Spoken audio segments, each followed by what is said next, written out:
Hi everyone, here's Andreasnest, business coach.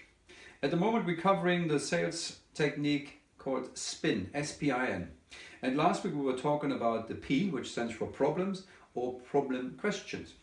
Now this week we will be covering the I, which stands for implications or implication questions. And before I crack on, I would like to remind you that we have a free sales book giveaway going on at the moment. And I asked you a question the last week and the week before. And if you answer 4 questions in total correctly, you will be getting this book for free.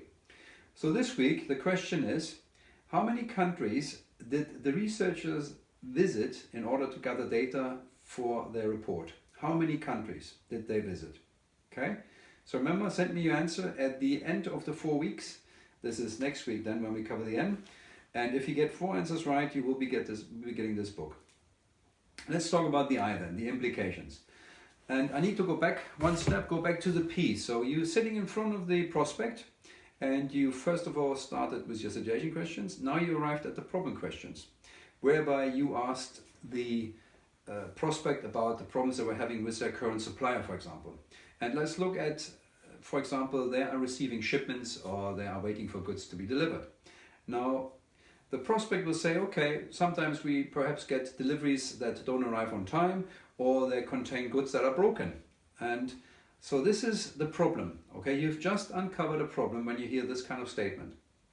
Now what you need to do is you need to obviously look for the implication of that problem. And what I mean by that is, if the suspect says, yes, we get sometimes delivery that are not on time or broken, you then find out what that means for the prospect. So if he says that, or she, then you could drill down and say, okay, well, if you don't get these deliveries on time, what does it mean for your production line? Is everything delayed then? What happens if these things are broken? Do you have to wait for a new shipment to come out? And what does that mean for you and your business? How many days will you have to wait for the new shipment? And will everything stop suddenly because you haven't got the goods? What are the implications of that happening?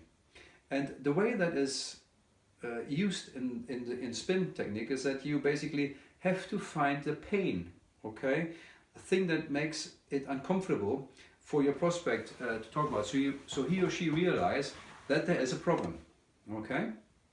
So this is what the I stands for. The I stands for implications and or implication questions.